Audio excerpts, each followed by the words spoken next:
E hoje é o Dia Nacional da Saúde e Nutrição e é importante a gente destacar como a alimentação previne as doenças do coração. Aqui conosco está a Tiziana Falcão, que é nutricionista, e o Dr. Adriano Milanês, que é cirurgião cardiovascular. Bom dia, tudo bem? Bom dia. Tudo ótimo. Doutor, no Brasil, cerca de 300 mil pessoas morrem por ano devido a doenças do coração, ou seja, dá uma morte a cada 2 minutos. A que se deve esse índice, assim, que é tão alarmante? Bem, é só a gente lembrar que da expectativa de vida, né? Com a tecnologia, a melhoria dos cuidados da saúde, então as pessoas tendem a envelhecer mais. E também a mudança do hábito do dia a dia das pessoas. Antigamente as pessoas na Idade Média tinham muito mais atividades físicas. Hoje, com o aumento do trabalho sedentário, as pessoas trabalham muito sentadas, não praticam esportes, atividades físicas, então isso propicia a doença cardiovascular afetando o cérebro, afetando o coração, principalmente devido a maus hábitos alimentares e também a herança genética. É porque isso acontece, né? Às vezes a pessoa tem realmente um hábito saudável, pratica exercício, se alimenta bem e aí infarta super jovem, né? Exatamente, por isso que uma das perguntas que os cardiologistas fazem inicialmente é se os pais ou algum familiar próximo já teve algum infarto antes dos 60 anos, antes dos 65 anos. Bom, e as doenças cardiovasculares, como você já disse, elas estão também muito ligadas à alimentação, né, Tiziana? Com certeza. E assim, eu sempre falo que apesar da gente ter todo o fator genético, existem os gatilhos para a gente poder desencadear tal doença. E o estilo de vida é muito importante na prevenção. E o que a gente não deve comer, então, para se prevenir? Alimentos ricos em gordura saturada, né, excesso de carne vermelha, gordura trans, fast foods, biscoitos, o excesso de sal para a gente não alterar a pressão arterial e a hiperglicemia. No caso, tudo que for farinha branca, tudo que for açúcar simples, tá certo?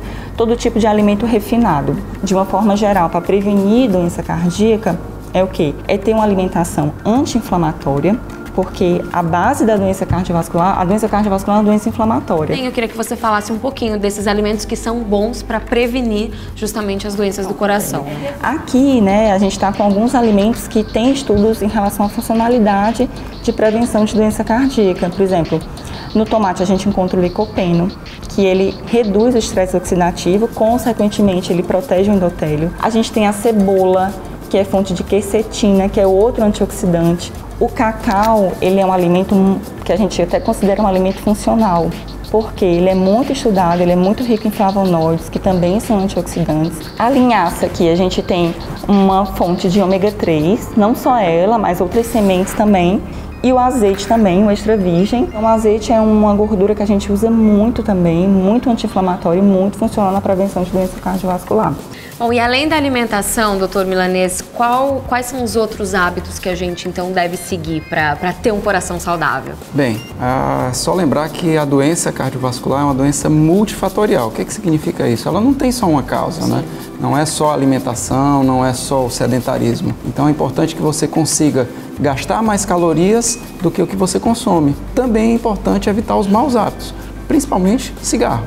E tem alguma idade que eu devo começar a me preocupar com isso? O quanto antes. A gente sabe que as placas de gordura elas começam a se acumular até na adolescência, já nos vasos sanguíneos. Tanto é que nós, às vezes, vemos pacientes muito jovens, com 30 anos, 35 anos, às vezes já desenvolvendo infarto. Ótimo, muito obrigada, viu, gente? Obrigada. Pois é, gente, só lembrando que medidas simples de prevenção podem reduzir, então, essas taxas de morte aqui no Brasil. Não se esqueça daquilo que é o mais importante na sua vida, que é a sua saúde, né?